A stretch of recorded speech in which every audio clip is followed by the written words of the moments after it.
तो कहानी की शुरुआत में हम एक लाल बालों वाली लेडी को देखते हैं जिसके पास ईयरविग नाम की उसकी छोटी सी एक बेटी होती है। वो अपने बाइक पर बैठकर बहुत तेजी से कहीं भाग रही थी क्योंकि उसका पीछा एक पीली कलर की कार कर रही थी। वो लेडी किसी भी तरह उस कार से अपना पीछा छुड़ाना चाहती थी, लेकिन वो कार उसका पीछा छोड़ने का नाम ही नहीं ले रही थी और इसीलिए उसने उस कार पर अपना मैजिक किया और आखिरकार वो किसी तरह उस कार से अपना पीछा छुड़ा लेती है। और उसके बाद वो लेडी एक चिल्ड्रेन ऑर्फनेज होम के बाहर आती है और वहाँ पर वो ईयरविग से कहती है कि तुम्हें अब यहाँ पर अकेले रहना होगा। और फिर इसके बाद वो वहाँ पर एक लेटर छोड़कर वहाँ से चली जाती है। कुछ देर के बाद जब ईयरविग रोने लगती है तो वहाँ पर एक लेडी जिसका नाम मैट्रोन होता है वो बाहर आकर ईयरविग को शांत कराने लगती है और तभी मैट्रोन की असिस्टेंट ईयरविग के पास पड़े वो लेटर पढ़ने लगती है। लेटर में उसकी मॉम ने लिखा था कि वो 12 बुरे विचेस से अपना पीछा छुड़ा रही है और जब तक वो उन विचेस से हमेशा के लिए अपना पीछा नहीं छुड़ा लेती तब तक ईयरविग को उन्हें ही संभालना होगा और वो अपना काम बहुत ही जल्द खत्म करके उसे लेने भी आएगी। ये सब पढ़कर मैट्रोन की असिस्टेंट की तो होश ही उड़ जाती है और वो मैट्रोन से कहती है कि अगर इस बच्ची की माँ का संबंध उन 12 विच से है तो जरूर ये बच्ची भी एक विच होगी। लेकिन यहाँ पर मैट्रोन उसकी बात सुनकर उसे इग्नोर करती है क्योंकि उसे लगता था कि इस दुनिया में विच जैसी कोई चीज नहीं होती। अब मैट्रोन ईयरविग को वहाँ पर सबसे मिलवाती है और फिर वो उसका नाम बदलकर एरिका रख देती है।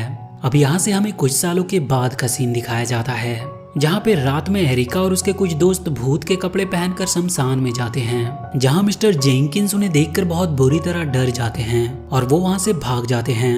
अब एरिका और उसकी दोस्त कस्टर्ड टावर के छत पर आते हैं जहाँ पर कस्टर्ड एरिका से कहती है कि अगर तुम्हें कोई फैमिली एडॉप्ट करेगी तो क्या तुम हम सबको छोड़कर यहाँ से चली जाओगी। इस पर एरिका उससे कहती है कि मैं अपने दोस्तों को छोड़कर कहीं नहीं जाने वाली और ये दोनों वहीं पर ऐसे ही बहुत सारी बातें करते हैं। अगले दिन जब मैट्रोन अपने असिस्टेंट से पूछती है कि कल रात को बच्चे भूत के कपड़े पहनकर शमशान में कैसे गए, जिस पर वो असिस्टेंट कुछ कह नहीं पाती क्योंकि उसे इसके बारे में कुछ भी पता ही नहीं था। लेकिन अब एरिका मैट्रोन के पास जाकर उन्हें सब कुछ सच सच बता देती है कि कल रात को वो बाहर गई थी क्योंकि आज किसी बच्चे को एडॉप्ट किया जाने वाला है और इसीलिए उन बच्चों ने फेयरवेल की पार्टी रखी थी जिसमें एरिका मैट्रोन को इनवाइट करने वाली थी, मगर वो किसी काम से बाहर गई थी इसीलिए वो उसे कह नहीं पाई। एरिका की ये सब बात सुनकर मैट्रोन थोड़ा इमोशनल हो जाती है क्योंकि वो एरिका से बहुत प्यार करती थी। अब थोड़ी देर बाद कुछ फैमिली वहाँ के बच्चों को एडॉप्ट करने आई थी और उन्हीं में 2 विच भी बाकी फैमिली की तरह ही बच्चों को एडॉप्ट करने आई थी।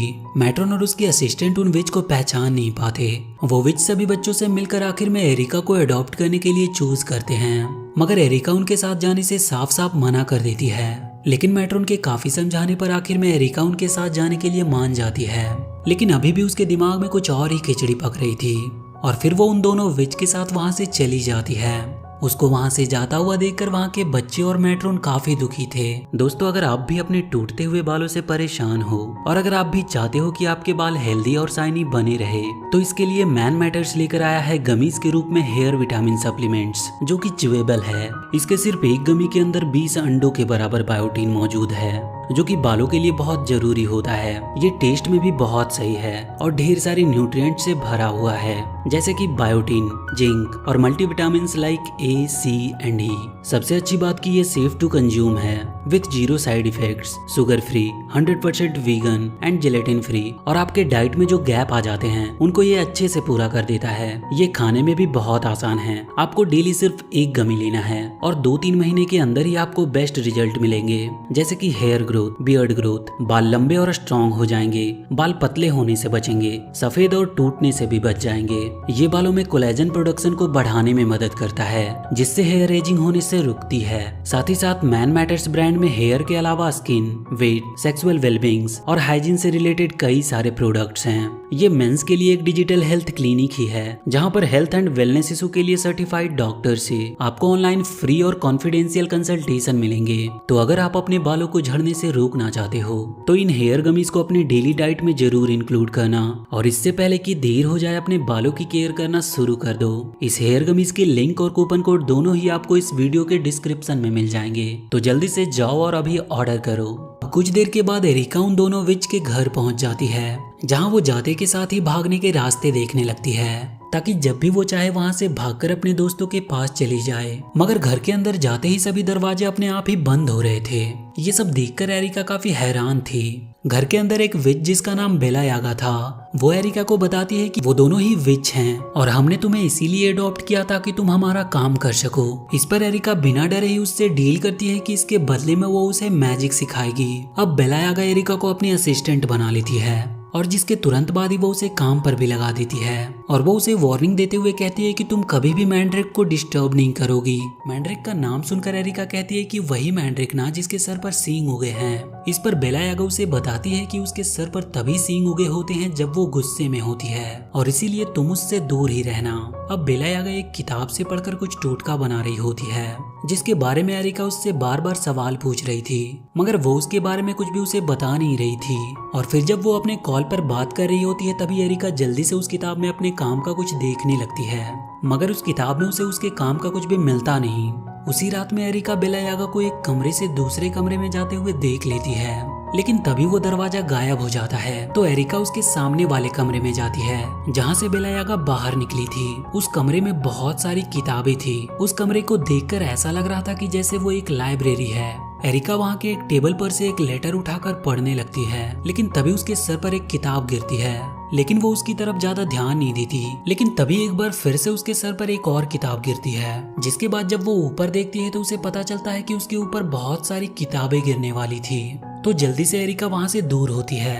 अब वो एक और कमरे में जाती है जहाँ उसे वही येलो कार दिखाई देती है जिसे हमने मूवी की स्टार्टिंग में देखा था। अब उस कार में उसे ईयरविग नाम की एक बुक और रेडियो मिलता है, जिसे लेकर वो उस कमरे से बाहर आती है। और जब वो उस घर से बाहर जाने का दरवाजा देखती है तो वो गायब हो गया था। लेकिन एरिका अब यहाँ से भागना चाहती थी, इसीलिए वो वहाँ की खिड़की से भागने की कोशिश करती है, लेकिन वो ऐसा कर नहीं पाती और इसीलिए अब वो शांति से सो जाती है। अगले दिन बेला यागा उसे खाना बनाना सिखा रही थी ताकि वो उनके लिए हमेशा खाना बना सके, मगर एरिका का उसकी बातों पर थोड़ा भी ध्यान नहीं था। वो उससे पूछती है कि आपका बेडरूम कहाँ पर है, लेकिन बेला यागा उसे कुछ भी नहीं बताती। और फिर जब बेला यागा एक बार कपड़े सुखा रही थी तभी एरिका को वहाँ से भागने का रास्ता मिलता है और इसीलिए वो उस गेट की तरफ जाने लगती है, लेकिन तभी वो बीच में ही फंस जाती है और पीछे से बेला यागा उसे बताती है कि तुम यहाँ से कभी भाग नहीं पाओगी क्योंकि इस घर के चारों ओर मैंड्रिक के गार्ड हैं। एरिका ये बात जानकर कहती है कि अगर उसे यहाँ से भागना है तो सबसे पहले मैंड्रिक को कंट्रोल करना होगा। और इसके बाद एरिका जब भी बेला यागा से मैजिक सिखाने को कहती तब वो हमेशा ही उसे कोई ना कोई काम ही दे देती, जिसे देखकर एरिका को जल्दी समझ आ जाता है कि बेला यागा उसे कभी भी मैजिक नहीं सिखाने वाली। अब एरिका एक बार जब अपने कमरे में जा रही होती है तभी वो छुप करके मैंड्रिक का मैजिक देखती है और वो कमरे में आकर बैटरी को ढूंढने लगती है ताकि वो उस रेडियो को ऑन कर सके। कुछ देर ढूंढने के बाद एरिका को बैटरी मिल जाती है, जिसके बाद वो तुरंत ही उस रेडियो में बैटरी लगाती है। तभी एरिका के कमरे का दरवाजा खोलकर थॉमस नाम का एक काला बिल्ला आता है जो कि बेला यागा का पालतू था। लेकिन अब वो एरिका से काफी घुल मिल गया था क्योंकि बेला यागा उन दोनों से बहुत काम करवाती थी।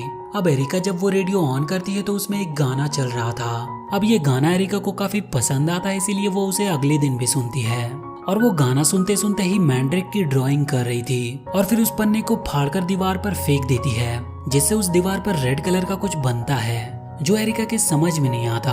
तो थॉमस उसे बताता है कि ये सब मैंड्रिक कर रहा है क्योंकि उसे ये सब बिल्कुल पसंद नहीं और इस दीवार के दूसरी ओर उसी का कमरा है। थॉमस को बोलता हुआ देखकर एरिका काफी खुश होती है। अब इसके बाद थॉमस एरिका को बताता है कि तुम्हें जो टोटका चाहिए वो उस किताब के आखिरी पन्ने पर मिलेगी। इसके बाद थॉमस एरिका को बेला यागा की उस किताब के पास ले आता है और एरिका से उसके आखिरी पन्ने से वो टोटका ढूंढने को कहता है और बहुत जल्दी एरिका को वो टोटका मिल भी जाता है। वो टोटका किसी भी जादू टोने से बचने के लिए था, इसीलिए एरिका थॉमस के कहने पर उस टोटके को बनाने लगती है। उस टोटके के बनने के बाद कुछ ऐसे मंत्र पढ़ने थे जो कि उस किताब में नहीं थे, लेकिन थॉमस ने वो मंत्र बेला यागा से सुना हुआ था, इसीलिए अब वो उस मंत्र को याद करता है और एरिका से उसे बोलने को कहता है, जिसके बाद उस टोटके में मैजिक होता है। ये देखकर थॉमस हंसने लगता है क्योंकि उसे वो मंत्र याद नहीं थे, मगर फिर भी वो ऐसे ही कुछ भी बोल देता है जिससे मैजिक भी हो जाता है। ये सुनकर एरिका उस टोटके को सबसे पहले थॉमस के ऊपर ही लगाती है और उसके बाद वो उसे अपनी बॉडी पर लगाती है। अब अगले दिन एरिका बेला यागा से मैजिक सिखाने को लेकर उससे बहस करने लगती है, लेकिन बेला यागा उसे साफ साफ मना करते हुए कहती है कि मैंने यहाँ पर तुम्हें अपने काम करने के लिए लाया है, ना कि तुम्हें मैजिक सिखाने के लिए। अब इसके बाद मैंड्रिक एरिका को लंच में अपनी फेवरेट डिश देते हैं, जो देखकर एरिका थोड़ी इमोशनल हो जाती है। अब बेला यागा जब घर से बाहर जाती है तो एरिका और थॉमस मिलकर एक और टोटका बना रहे थे, लेकिन रेडियो की आवाज सुनकर वहाँ पर मैंड्रिक आ जाता है। जिसे देखकर थॉमस डर के मारे बिल्कुल चुप हो जाता है। मगर मैंड्रिक यहाँ पे एरिका को डराने नहीं बल्कि उसके लिए तो खाना लेकर आया था। इसके अलावा वो एरिका से अब अच्छे से बात भी कर रहा था। अब एरिका उस टोटके को पूरी तरह से बनाने लगती है जो असल में एक डॉल था। लेकिन अब इस टोटके को पूरा करने के लिए उन्हें बेला यागा के बाल चाहिए थे, लेकिन एरिका को तो उसका कमरा पता ही नहीं था और इसीलिए अब वो दोनों सोचने लगते हैं कि उन्हें बेला यागा का बाल कहाँ से मिल सकता है। तभी घर पे बेला यागा लौटकर वापस आ जाती है तो एरिका उस डॉल को अपने बेडरूम में छुपा देती है। अब एरिका सोचती है कि अगर मैंड्रिक का कमरा इस दीवार के उस पार है तो हो सकता है कि बेला यागा का भी कमरा वहीं हो। ये पता करने के लिए वो स्क्रू ड्राइवर से दीवार में होल करती है और उस होल से वो मैंड्रिक का कमरा देखने लगती है, लेकिन उसे वहाँ पर सिर्फ मैंड्रिक ही दिखाई देता है जो कि बैठकर पियानो बजा रहा था। अब अगले दिन जब एरिका बेला यागा की कैप में उसका बाल देखती है तो वो देखकर वो बहुत खुश होती है और फिर वो उसके बाल को बहुत ही संभाल कर रख देती है। अब जैसे ही एरिका उस डॉल पर वो बाल लगाती है वो टोटका काम करने लगता है, लेकिन बेला यागा को कुछ भी समझ में नहीं आता। तो एरिका उसे बताती है कि तुम्हें हमेशा से काम करने के लिए 2 हाथ चाहिए थे जो अब तुम्हें मिल चुके हैं। एरिका की इस बात से बेला यागा समझ जाती है कि इस शरारत के पीछे उसी का हाथ है, इसीलिए अब वो मैजिक से एरिका को उसके बेडरूम में बंद कर देती है और उसे खिलाने के लिए कुछ कीड़े मंगवाती है। ये सुन के थॉमस डर जाता है तो एरिका उसे समझाती है कि हमने जादू टोने से बचने के लिए वो टोटका अपने बॉडी के ऊपर लगाया था जिससे अब हमें कुछ भी नहीं होगा। पर तभी उसकी वो डॉल टूट जाती है जिसे देखकर एरिका समझ जाती है कि अब ये टोटका काम नहीं करेगा और तभी मैजिक से वहाँ पर बहुत सारे कीड़े आ जाते हैं, लेकिन जादू टोने से बचने के उस टोटके की वजह से वो कीड़े एरिका को कुछ भी नहीं करते। जिसके बाद एरिका उन कीड़ों को छुपाने के लिए वो सारे कीड़े मैंड्रिक के कमरे में छोड़ देती है, जिसके तुरंत बाद ही मैंड्रिक गुस्से से कमरे के बाहर आता है और अब वो पूरी तरह से विच के फॉर्म में आ गया था। उसे पता था कि इन कीड़ों के पीछे बेला यागा का हाथ है, इसीलिए वो उसके पास जाता और उस पर बहुत गुस्सा होने लगता है। तो बेला यागा भागकर एरिका के पास आती है और उसे इसके लिए डांटने लगती है, लेकिन तभी वहाँ पर मैंड्रिक आ जाता है तो एरिका बेला यागा को आगे ढकेलकर खुद ही मैंड्रिक के सीक्रेट कमरे में चली जाती है। वहाँ पे एरिका कुछ फोटोज देखती है जो कि काफी पुरानी लग रही थी, जिसमें मैंड्रिक और बेला यागा के साथ उसकी मॉम भी थी, लेकिन एरिका को उनके बारे में कुछ भी पता नहीं था। पर तभी एरिका के पीछे मैंड्रिक आ जाता है, लेकिन अब उसका गुस्सा थोड़ा शांत हो चुका था, इसीलिए वो एरिका से अच्छे से बात करते हुए कहता है कि मैंने बेला यागा को समझा दिया है और अब वो तुम्हें आगे से परेशान नहीं करेगी। इसके अलावा अब वो तुम्हें अपना असिस्टेंट भी बनाएगी। ये सुनकर एरिका काफी खुश हो जाती है। इसके बाद एरिका मैंड्रिक से लाल बालों वाली लेडी के बारे में पूछती है तो मैंड्रिक उसे इतना बताता है कि वो विच हमें छोड़कर कहीं चली गई है और इतना कहते ही वो एरिका को उसके कमरे में भेज देता है। अब एरिका अपने बेडरूम की खिड़की खोली देखती है, लेकिन अब वो यहाँ से जाना नहीं चाहती थी। अब वो बेला यागा के पास जाकर उससे मैजिक सिखाने को कहती है, मगर इस पर वो उससे कुछ कहती नहीं। तो एरिका उसके गले लगकर कहती है कि मुझे मैंड्रिक ने बताया कि आप बहुत ज्यादा टैलेंटेड हैं, इसीलिए मुझे भी बड़े होकर आप ही की तरह बनना है। ये सुनकर बेला यागा इमोशनल हो जाती है और अब वो एरिका को अपना टैलेंट दिखाती है। और अब इसके बाद हम 6 महीने के बाद का सीन देखते हैं, जहाँ हमें एरिका बताती है कि अब वो मैंड्रिक और बेला यागा को अपने कंट्रोल में कर लिया है। वो दोनों अब एरिका की बात मानते हैं और अब तो मैंड्रिक एरिका को उसके असली नाम ईयरविग नाम से पुकारता है और इसके अलावा अब मैंड्रिक के वो सारे मॉन्स्टर भी ईयरविग का हुक्म मानते हैं। अब ईयरविग मैंड्रिक और बेला यागा के साथ उस येलो कार में बैठकर पिकनिक पर जाती है, जिसके लिए बेला यागा 6 महीने पहले मान नहीं रही थी, लेकिन अब पिकनिक से वापस आने के बाद भी ईयरविग खुश नहीं थी क्योंकि वो अपनी दोस्त कस्टर्ड को भी वहाँ बुलाना चाहती थी, मगर कस्टर्ड मैंड्रिक से बहुत ज्यादा डरता था और इसीलिए वो वहाँ पर आ नहीं रहा था। लेकिन क्रिसमस के दिन कस्टर्ड अपनी हिम्मत जुटाकर ईयरविग को गिफ्ट देने आता है, पर अभी भी वो घर के अंदर जाने से डर रहा था। लेकिन तभी वहाँ पर ईयरविग की मॉम आती है और ईयरविग को पुकार कर उसका गिफ्ट देती है और यहीं पे ये कहानी खत्म हो जाती है। तो वीडियो अगर अच्छी लगी हो तो please do like and share this video and please subscribe to my channel and press that bell icon.